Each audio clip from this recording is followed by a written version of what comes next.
Welcome to the Desert Wanderers podcast. If you're new here, we bridge the gap between you and the person in the pew next to you. I interview priests, religious, and laity in our local Boise diocese, asking questions that'll help you navigate your vocation and build community wherever you are with whatever resources you may have.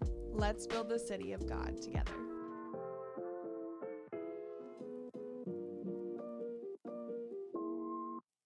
Last week, we started a discussion with Dr. Tom Curran about balancing work and family life.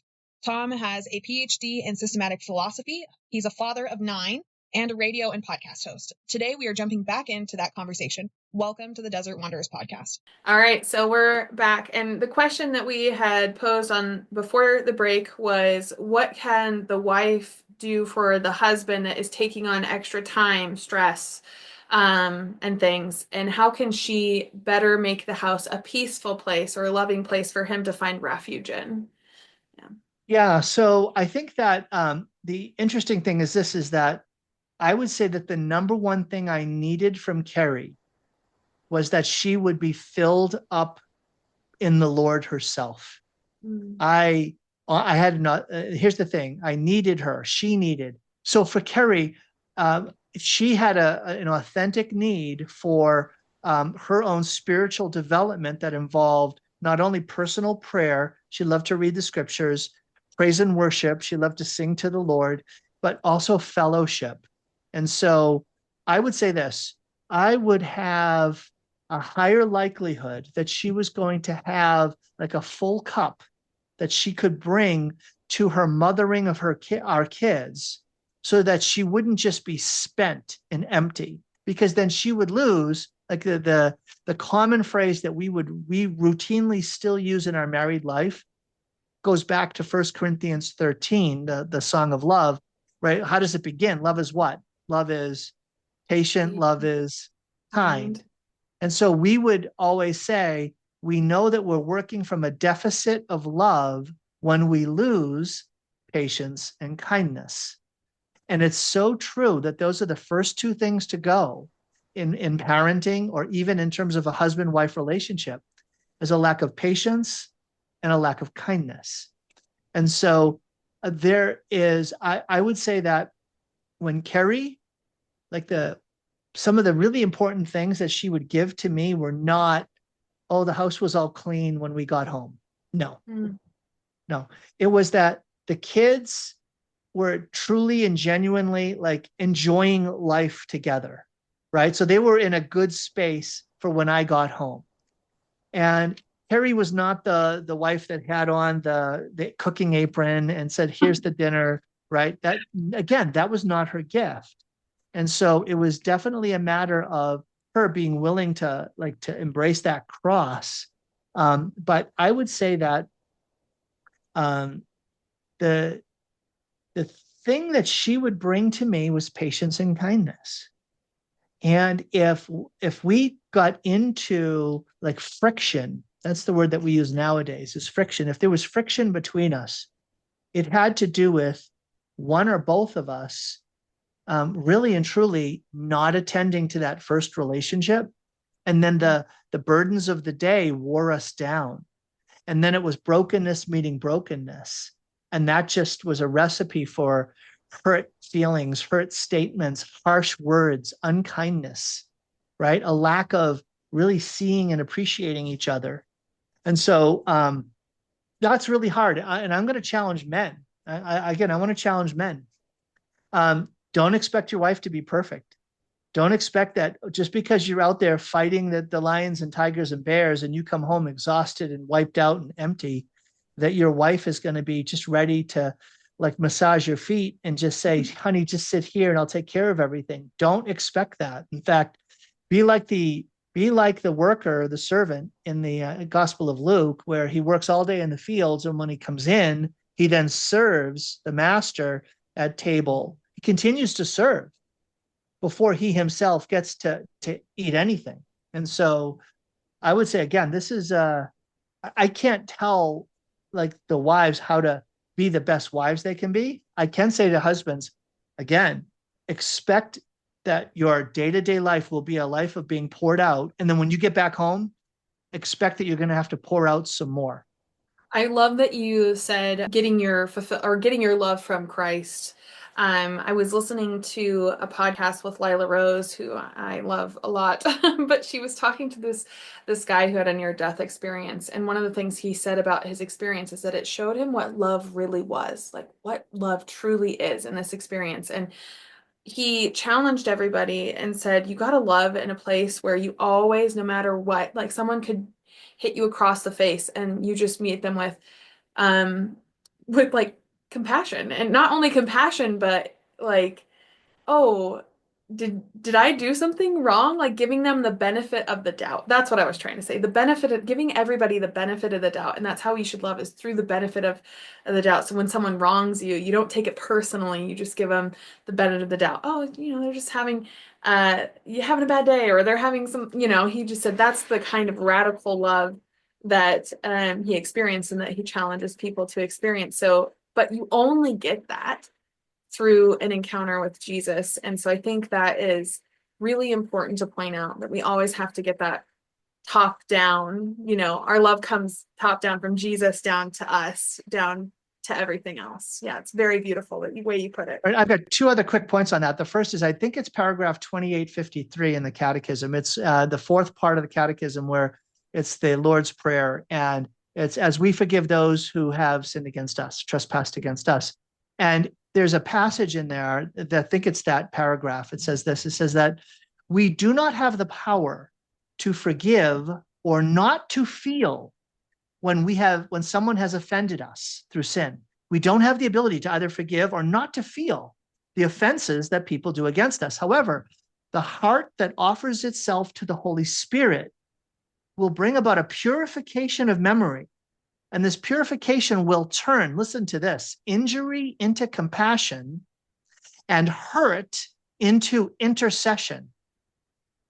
Wow, hurt into intercession. Natalie, what that means is, when I get home and Carrie is short with me and says something harsh to me, I'm like, okay, she's in a hard spot right now. I need to be praying for her.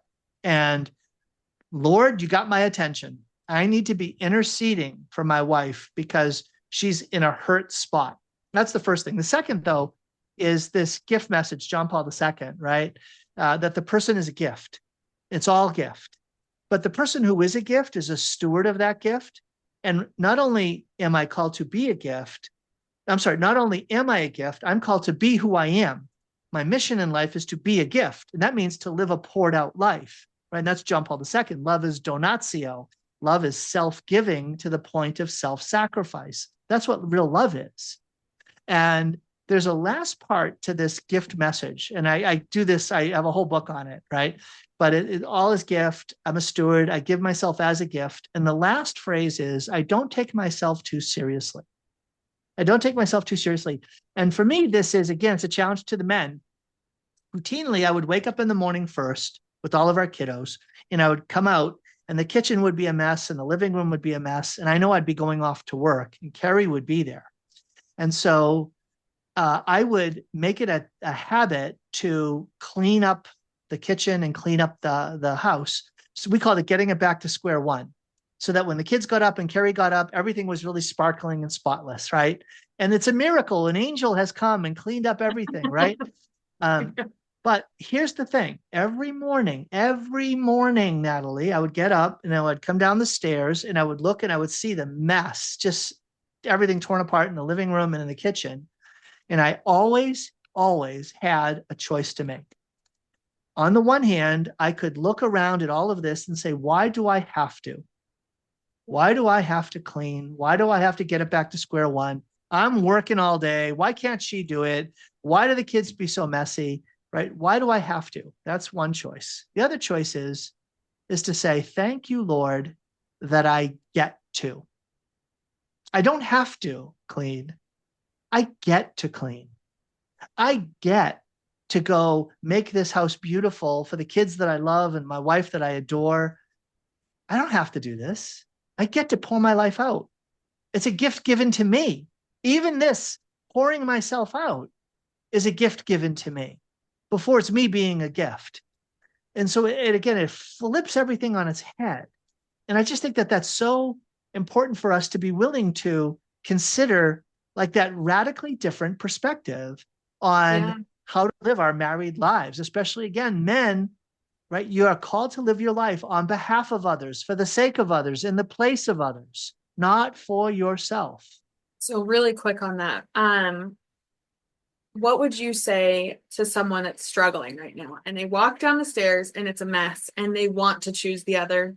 And maybe it's the mind heart transition, right? In their mind, I'm like, I know I should be thinking about it this way, but I really don't want to. What would you tell to that person? How would you incrementally help them move from the head to the heart? So I mentioned that the phrase that's used in this is called, I don't take myself too seriously. It's actually a virtue. The virtue in Latin is hilaritas. Isn't that a great virtue? Hilaritas. Yeah. It's the virtue of not taking yourself too seriously, but rather you take seriously that God takes you seriously, that God has given you this call, this beautiful mission in life. And it's like, all right, so what do I do about it concretely? Really, really concretely. I got a bad attitude. This is ridiculous. I can't believe I have to. I know I'm supposed to. Forget that. That Tom, why did he even say that? It makes me even more mad. He doesn't know my situation. Give me a break. You know what? It's two things. On the one hand, it's get over yourself. Don't take yourself too seriously. And the second is cry out to God for help. Lord, I'm desperate. I'm desperate. Do you know, St. Bonaventure says in his greatest spiritual work, The Soul's Journey into God, that the first act of prayer, the first way that we move towards God in prayer is through the prayer of groaning. Groaning. Oh, help. I got nothing. I'm a beggar before God. I've got nothing. Help me. Right? That prayer of groaning. And here's the thing. One wants to say, please, Lord, increase the groaning in my life. Please, Lord, I want more groaning in my life. And so Bonaventure is so insightful. He says the first groan is groaning over not groaning. Yeah. I want you to think about that. Groaning over not groaning. It's like, I don't realize how desperate I really am, because I surround myself by these comfortable circumstances and situations where I'm very satisfied. The last thing I'm experiencing is the desperation of one who's groaning. Well, you know what I need to do? According to Bonaventure, I need to groan before God and say, God, please bring me some groaning, please. And so I want to say to you, if you're men, you're having a hard time with it, start groaning before God and you'll be launched in your spiritual life. Another question that I have for you is, how do you teach your children to also have this? Because it's one thing for you to have this, but it's another thing to teach that into your own children. So how have you and your wife been able to do to teach that to them? Yeah, for sure. And it's, believe it or not, it's Augustine and Aquinas. So two really, and very, very important things. And that is that Augustine says that the person who chooses to do what is good because it's commanded is a slave. The person who chooses to do what is good because it's right is free. And so it's our job as parents to move our kids from slavery to freedom. So they choose to do what's good because it's right. Now, one way that we end up doing that is that oftentimes the good that we're asking them to choose is not seen by them as a good. And so we end up putting a reward on the backside of that good that they don't think is good. So for instance, we go to adoration. When we brought up our kids, we'd go to adoration for a half an hour. And after adoration, guess what? We'd go get an ice cream. And so if you pray well in adoration, you're going to get an ice cream. So all of a sudden, their motivation for praying well in adoration, looking forward to adoration, having a good attitude in adoration, praying in adoration, it's not for the sake of adoration. If they just did the good thing because it was commanded, then they're just slaves and they're just enduring it. But if they can begin to see through it, that there's actually a good on the other side that they value, which is get the ice cream, do something fun and enjoyable for them. You know what's beginning to happen? The good thing that they don't appreciate is having its impact on them. Being in the front of the presence of the Blessed Sacrament, being in the presence of Jesus is washing over them, soaking into them. It's having an effect. And now all of a sudden they're beginning to do what is good because it's right, and they're set free. And so that's the first one. And so that's a very important it's a very important principle that I would really encourage parents to think about. When you have your kids being asked to do a good thing because it's right, don't expect that it's going to happen immediately. They're going to have to learn how to do it, right? So, but in doing the good thing, it has a good effect on them. John Paul II said that. He said that when you do a good thing, it has a good effect in the world, but it has even a better effect on the person who's doing it. So our kids get good by doing good. Okay. But then there's Aquinas. And Aquinas has a principle that is really important. He calls it the bonum arduum, the difficult good, the arduous good. And he says that it's the arduous good that turns a boy into a man, that actually matures someone. And the difference between an arduous good and a typical other good is that the arduous good is not realized. It's not accomplished quickly, simply, easily, but it requires perseverance, self-giving. It requires patience, dedication, self-sacrifice, dying to self, so that the good thing happens. And so it becomes increasingly important that we put our kids in circumstances where they're asked to choose difficult goods. So I was late to the game on learning this. And so when my kids, like one of the ways that we would do this is sports. And getting them involved in competitive sports is getting them in circumstances where they're going to be facing difficult goods. And it's going to require the perseverance for them to actually be able to accomplish that good. But apart from sports, several summers ago, my kids, didn't have jobs. So I said on the radio, okay, everybody, I've got two boys here, teenagers, like 17 and 16. And I said, they're ready to work. But I said, I have only two requirements for the work if you want to have them come and work for you. The first is it has to be hard. It has to be hard work. If it's not hard work, they're not coming. The second is you can't pay them. You can't pay them. And you can't imagine. I got phone calls, emails, text messages, send them my way. And so for several days, they were out in 100-degree weather, putting up a barbed wire fence around a farmland to keep in cows. And they had to dig into rocky, dry, dusty, hard soil, get rocks out, plant in these metal poles, string this wire. They were up and gone at 7 a.m, and they were back at 4:30 in the afternoon. And you should have seen them. Their clothes are just filthy. The hands are just dirty, gloves on, just sweat, dusty sweat on their faces. And you know what? They were like, yeah. They loved it. They loved it. It's the difficult good. Natalie, we spend so much time as parents, especially when they're younger. Oh, we've got to protect our sweet, darling, little precious ones from anything harsh, anything difficult, anything that's going to be not soft and pleasant. We are doing no favors to our kids when we somehow protect them from difficult goods. So, as a parent, how have you raised your boys in a way that prepares them for the difficult goods that they will have to do in either marriage or the priesthood or religious life? What does that look like specifically for your boys? So that's a really good question. And so I gave that one example for that. It was putting them in competitive sports and then giving them difficult goods to do. But I would say that one of the big challenges that young men today face is they give up very quickly. So they don't know how to problem solve. So they face a challenge, and if they can't figure it out, they just throw their hands up and say, I'm powerless. And so one of the things, and then they just walk away from it.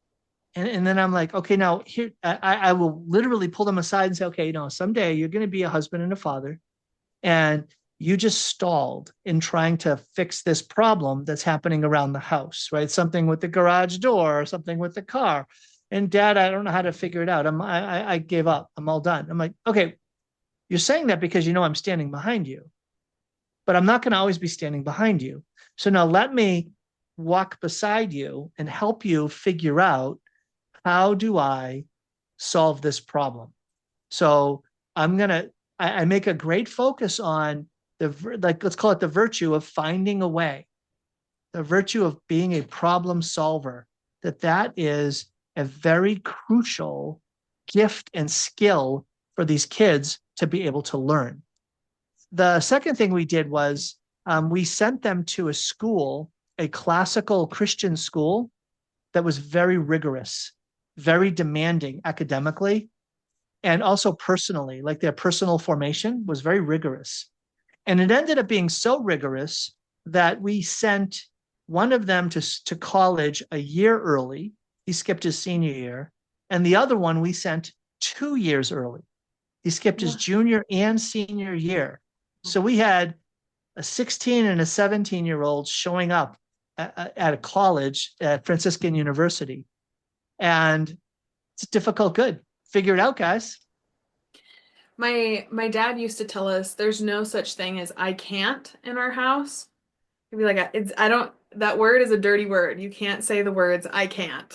But I think that it's important to speak about resilience. I recently was watching like these kids play a sport, and they started to give up. And I looked at my dad, because my dad was there, and I said, how did you teach us resilience? And he said, because I was like, they don't have it right now. Obviously, they don't have the resilience to keep fighting when the odds look bleak, right? And he just said it takes lots of repetition. You don't just get it from the beginning.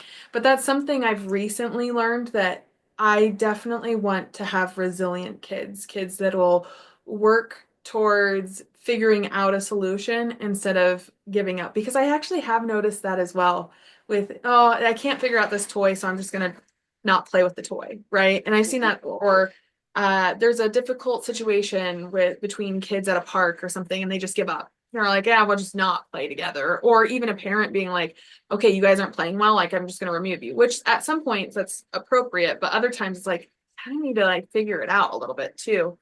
So I really appreciate what you're talking about when it comes to hard work and problem solving, and definitely think that's an important part for our time. So just to say, Carrie is better at that than I am. So she was the corrector, I'm the connector. And so she was the one that was like, no, you got to throw them in the deep end, right? So she'd say, like, this is true now. Now, this was kids specific. When our daughter Ariana, she's going to be a senior in college, was 5 years old. She's like, here's my debit card. Go into the supermarket and get a dozen donuts. Go. 5 years old. 5 years old. And then, can you imagine the woman at the checkout, and here she is, she's showing up with the 12 donuts, and here's her little card, plugging in the code, paying for it. Is your mom here? Yeah, she's out there. She sent me in. And they're like, who are you? And I got to tell you, she loves telling that story. She loves it because it's like, she's not afraid. She did a year of missionary work after high school. She was in Romania and South Africa and Guatemala doing missionary work, right? I'm not afraid of anything. Let's go. Bring it on. That's all you got. Bring it on, right? That's the kind of the spirit you want in your kids. You don't want the kids to just say, give up. And so you're probably aware that one of the things that's on the rise hugely is gambling, right? With these prop bets and all of this other stuff. It's been just hugely on the rise in the last couple of years, and for a variety of factors, right? But one of the factors is a sense of depression among young people about their ability to ever get a job that will make them secure financially. And so since I'm not able to be able to slowly, gradually work hard, grind it out, and provide for my family, come on, 7, let's go. And all of a sudden it's like, I'm gonna gamble my way to fame, to wealth, and that'll be the way that I'll get it done. And that is That's such a sadness, and it speaks to a lack of resilience. Honestly, I heard Father Mike Schmitz talk about this a little bit. He said, the remedy in the garden, when Adam and Eve fell, the remedy was that we had to toil and that we would have pains in childbearing. And if we think about those two things, we give so much of ourselves in those two things. And so gambling is basically the opposite of hard work. It's all luck, right? So again, it's this idea of, are we going to choose something virtuous, or are we going to move to something not so virtuous? Or we could even say that the deceiver would want us to do in Well, that. and I want to pick up on one point there. You just talked about being virtuous, and this is such an important lesson, parents, to hear this, right? How do we know a virtue is living within us? Like, how do we know that we're patient or kind or courageous or willing to embrace a difficult good? Aquinas gives 3 features. There are 3 aspects that show up in someone's personality when they're virtuous. And it's the following: that when I act in accord with virtue, I find it easy, I do it promptly, and I do it joyfully. So it's easy, prompt, and joyful. And those are the 3 hallmarks of an action that someone performs when they're acting in accord with virtue. Yeah, I had a question. Is that easy, promptful, and joyful? Is that per virtue? So like, say you have the virtue of patience. Would it be, or would it just be like all virtue all virtues? Yeah. Yeah, all Is virtues. If you want to be temperate, courageous. Yeah. So for instance, if you want to be humble, it's easy to be humble. It happens so quickly and I do it joyfully, right? Or I'm patient. It's easy for me to be patient with you, and and I do it promptly, very quickly, and I do it joyfully. Versus when I'm not yet fully formed in that virtue, guess what I experience? This is so hard. I do it so reluctantly, and I do it in a way that is just bugging the heck out of me. I don't find any relish or joy in it at all. So I'm doing the same action, but I do it slowly, reluctantly, and begrudgingly, right? And so essentially, the journey of growing in virtue is that we begin to experience this transition, this transformation from doing the same action. And when it gets easier, it happens more quickly. And all of a sudden, we find delight in it. Why? Because a virtue is acting in accord with human excellence. If you want to know what a human being looks like when they're acting in an exemplary, an ideal, in an excellent fashion, that's what the virtues are. And so when you're acting in accord with human excellence, and you're truly doing it as a virtue, which means power, you have that power within you to act virtuously, it happens quickly, easily, and joyfully. Now, can you have it like, so how do we gauge where we are at in the virtue, right? Because sometimes being patient, again, if my cup is full, right, as we were talking earlier, and I am spending time in the Lord, being patient, thinking, having the good intention of the other is easy, prompt, and joyful. But when my cup is empty, it's a little harder, or maybe one of those pieces is missing. So my question for you is, can you say that you have 90%, like that's not a virtue that you need to work on as harder as some of the ones that are not easy, prompt, or joyful in any category? So how do you decipher like which virtues to focus on at which times? Do you have any advice on that? Yeah, that's so good. So I think it was yesterday, the second reading, maybe it was during the week, Galatians chapter, is it chapter 5, 22? The fruits of the Spirit, right? So the fruits of the Spirit, one of them is what? Is patience, long suffering, right? And so let's hear again, what is it? It is a fruit of the Spirit. It's not exactly, that's not perfectly overlaying with virtues, right? So virtues that are acquired are virtues that you grow in them through repeated action, right? It becomes a habit, right? An act becomes a habit takes root in your character, and all of a sudden now this becomes your natural flow or disposition. So that's what you're going to grow in, the strength of that. But then we talk about not just natural virtues, But when we move into the supernatural realm, we now have the gifts and the fruits of the Spirit. We have as well the theological or infused virtues, right? Faith, hope, and love. So there's a supernatural dimension to this. So yeah, you just pointed it out very profoundly, that at a natural level, I can be patient, but I will run out. And then what's going to be needed is the supernatural engagement that comes from the relationship with the Lord, where I don't have the capacity to do that naturally anymore. Holy Spirit, I need to be nurturing a deeper relationship with you so that that fruit of long suffering will allow me to endure way beyond what at a natural level I'd be able to do on my own. Okay, so then taking that, so the cardinal virtues are what we said, faith, hope, and charity, or love, right? So theological virtues. The cardinal virtues are virtues. prudence, justice, temperance, and fortitude. All right. So Natalie, I want to connect this back to the theological virtues, because those are faith, hope, and love, right? And those are virtues that are infused in us. And what that means is that unless we have a vibrant, vital relationship with the Lord, those virtues are not going to be active. Those theological virtues, they're going to be dead, right? That's why sin is diminishing or severing the vitality or vibrancy of faith, hope, and love in us. And so we have to repent, and we need to be restored to the life of grace through the sacraments. Then all of a sudden it reinvigorates, it stirs into flame those gifts that were given to us. And so there is a very mysterious thing that you can have, let's call it a natural form of love and trusting each other and confidence in each other.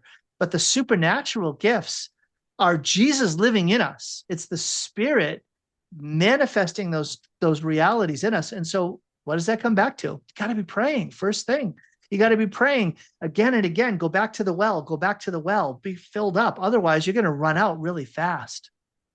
So what would you say to people that, so a person who is either struggling with one of the theological virtues, so faith, hope, and love, I've talked to friends before, or family members who have said, I know that it's true, but it's that head to heart transition.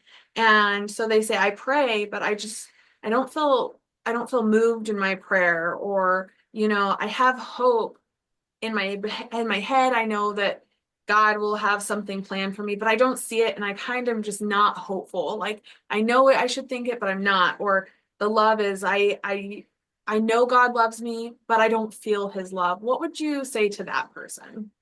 Yeah, that's so good. It's not good that happens, but it's good that they can name it, right? Yeah. And so just really quickly now, quick theology of the theological virtues. People hear faith, hope, and love, and that language to them is so common that they don't recognize, what am I actually saying? I'm going to give you three different words: trust, confidence, and delight. Faith is trust, hope is confidence, love is delight.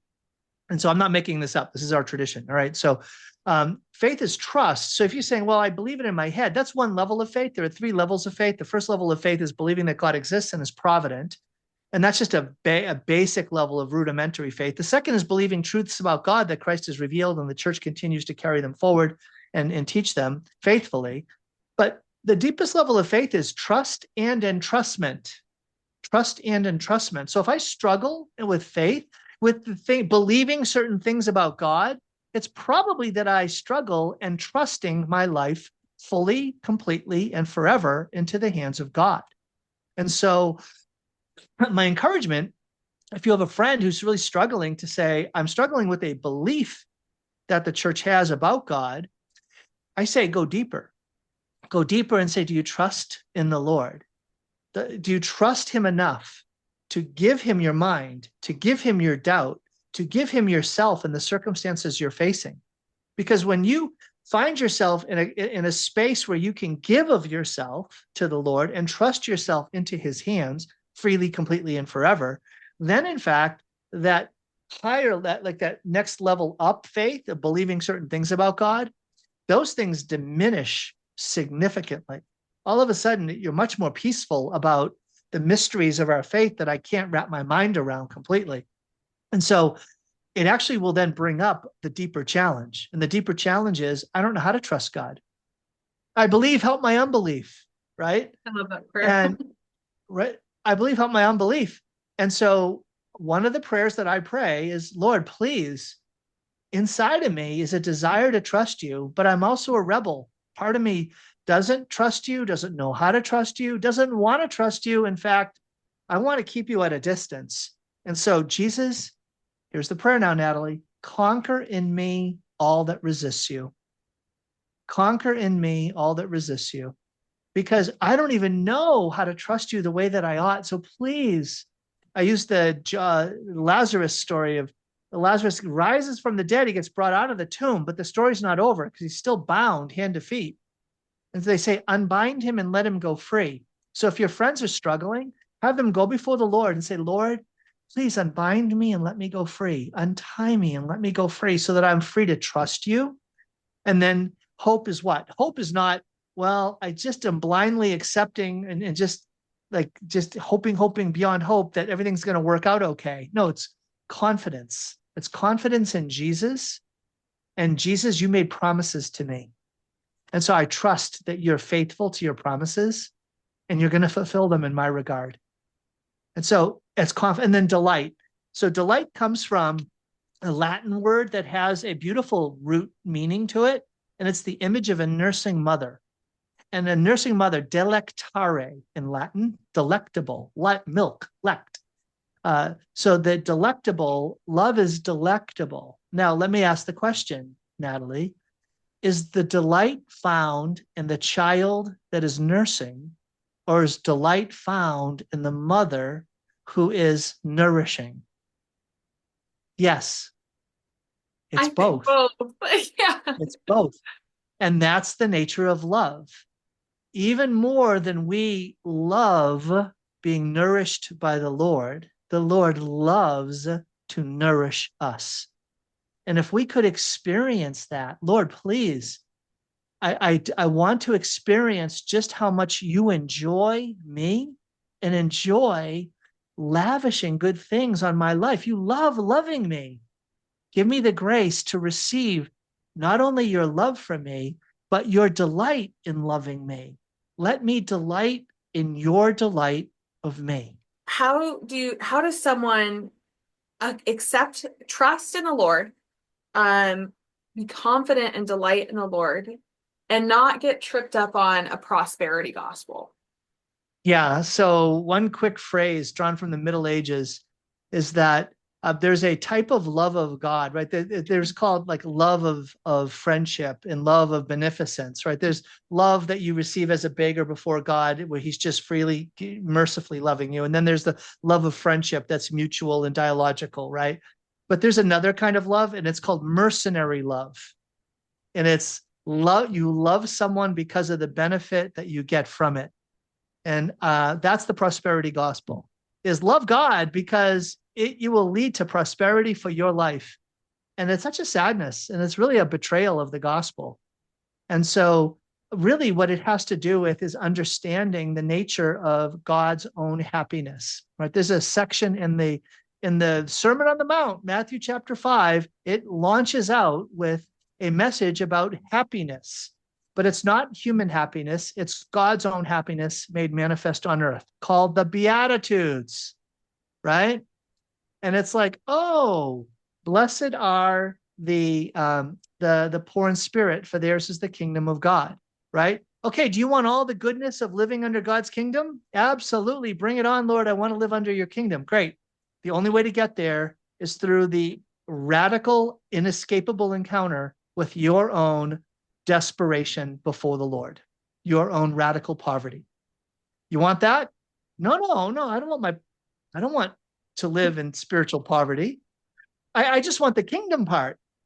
I want to jump right over the passion, death, the passion and the crucifixion and the burial. I just want to jump right to resurrection. Let's go. Bring on the resurrection.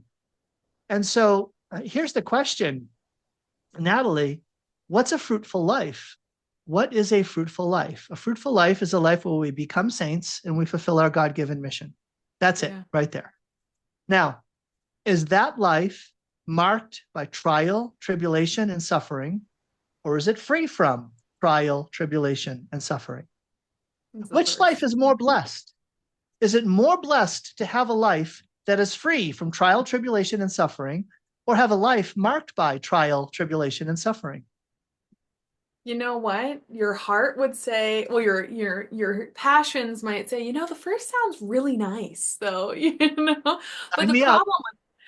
problem is we don't get that until the other side of the veil. We don't get that until if we do become saints, actually make it to heaven, right? So, and I think Yes. that's the danger again in our time, right? Is everyone, even if we're Christian, we've been so polluted by the secular life that it is that we would really just like to have an easy life, and then put that on a pedestal above God. So then let's ask the question, am I pursuing holiness more vigorously than I'm pursuing wealth? Yeah. Yeah. Really, honestly, it's a very good question. I do want to give 2 points on this, though, because they're very important. And the first is this: brothers and sisters, don't be afraid of asking God for good things. Aquinas identifies 3 types of goods that God wants us to ask for. He wants us to ask for external goods, bodily goods, and interior goods. Those 3. External goods, those are the goods that are going to provide for my family. Do I pray for that? Every day, Natalie, I pray every day for the Lord's favor, for the Father's shocking generosity to provide for the external goods that my family needs so that we can become saints and fulfill our God-given mission. I pray for bodily goods. I don't want to live in poverty and have all this sickness and disease hit my family and all these trials. I pray for bodily goods. I pray for health and well-being and physical flourishing and relational flourishing for my family. God wants us to pray for that. But the most important goods are the interior goods.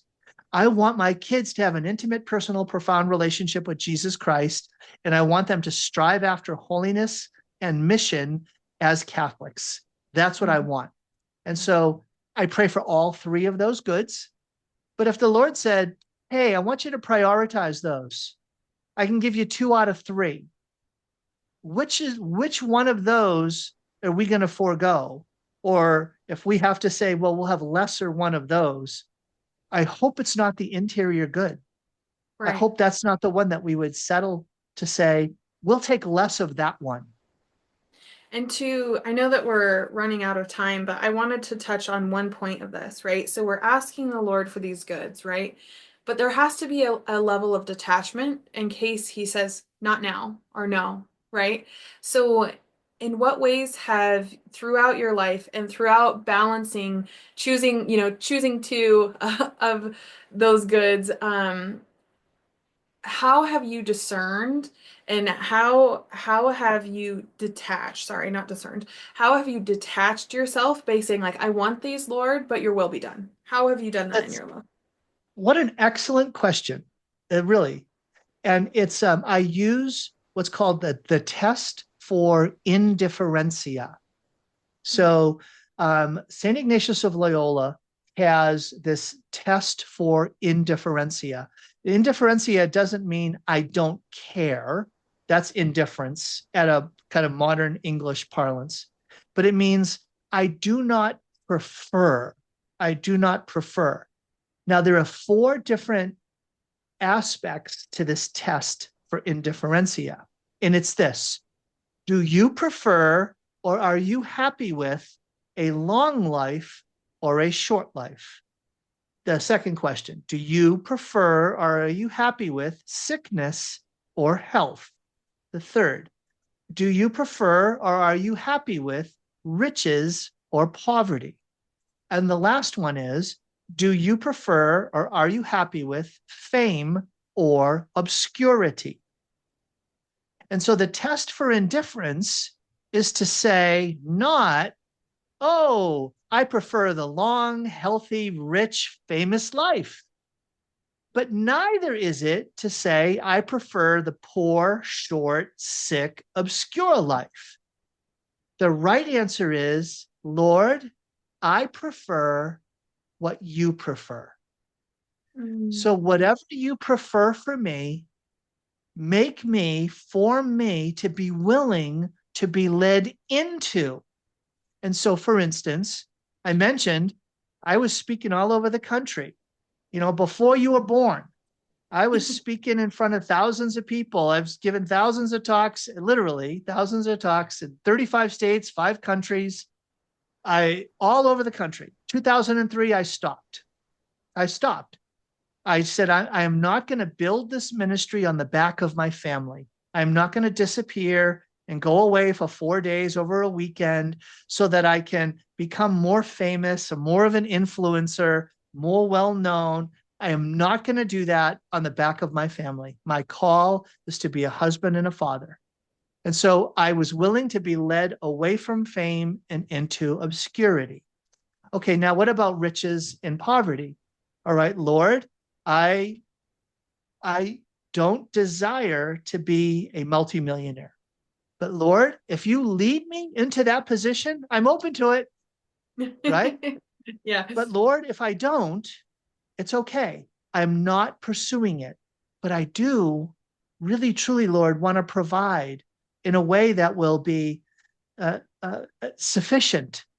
And this is where I say to meet my wife's heart's desire and to take care of their external goods, their needs. And so, Father, I leave it in your hands. I'm not going to put a boundary around what you could provide for us. Shock us with your generosity. We trust you. And so we've been led into, I guess I don't mind sharing this. Working for a ministry has never provided for my financial needs. Never, even when I was doing it full-time and more than full-time. But working part-time provided me an income that was greater than 95% of the people living in the country and working. But I was only working 10 hours a week, but I was paid more than 95% of people that are working. It was because of the nature of the work I did. Now, you know what I could have done? Well, let me just stop doing ministry and fill up the remainder of my hours doing all of this very high-paying work. We could have been quite wealthy had I gone all in and done that. But that wasn't my call. And so I had to be willing to be led into a degree of prosperity that would provide for my family, but then to put up a boundary and say, I'm not going to betray my call. And so just like I had to move away from the fame into obscurity, I had to move away from the riches into, let me just get what our family needs. Same with health, right? Okay, I want to be healthy. Again, short life, long life. What am I willing to be led into?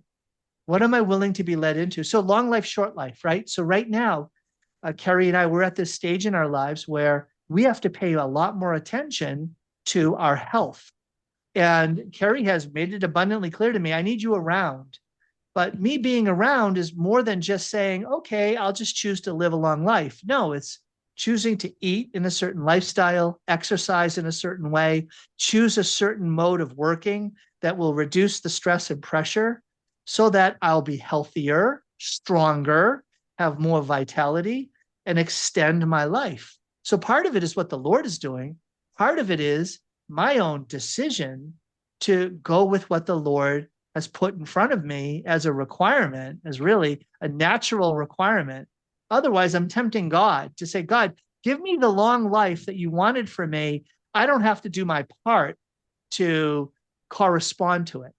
And so that's a longer answer to the question, but I'm not sure many people have had a chance to like really share that kind of stuff with you before. So I thought I would make that known to you.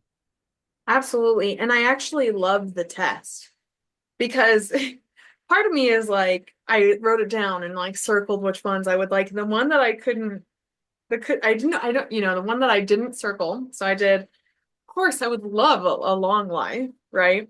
And I would love to be healthy, but I don't necessarily want to be famous.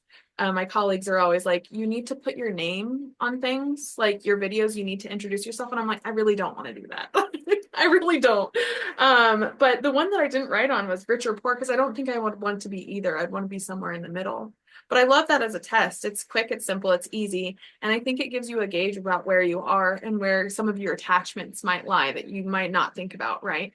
I guess just to round out this podcast, I love that we started with work-life balance and talking about how to do all of that. But really, what I think the synopsis of this podcast has really been is God is first, then our spouse, then our children, and then our work.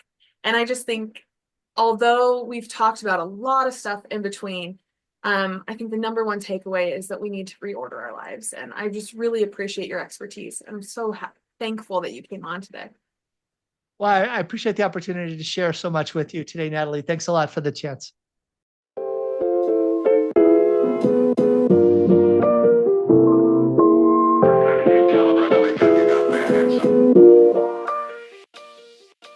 Thank you for tuning in to this episode of Desert Wanderers. If you liked it, give us a thumbs up as well as subscribe down below. We're produced by Salt and Light Radio, so you can find us on social platforms at Salt and Light Radio or Desert Wanderers Podcast. We produce episodes every week and we launch them for you on Wednesdays. So make sure to tune in for next week's episode and we'll see you then.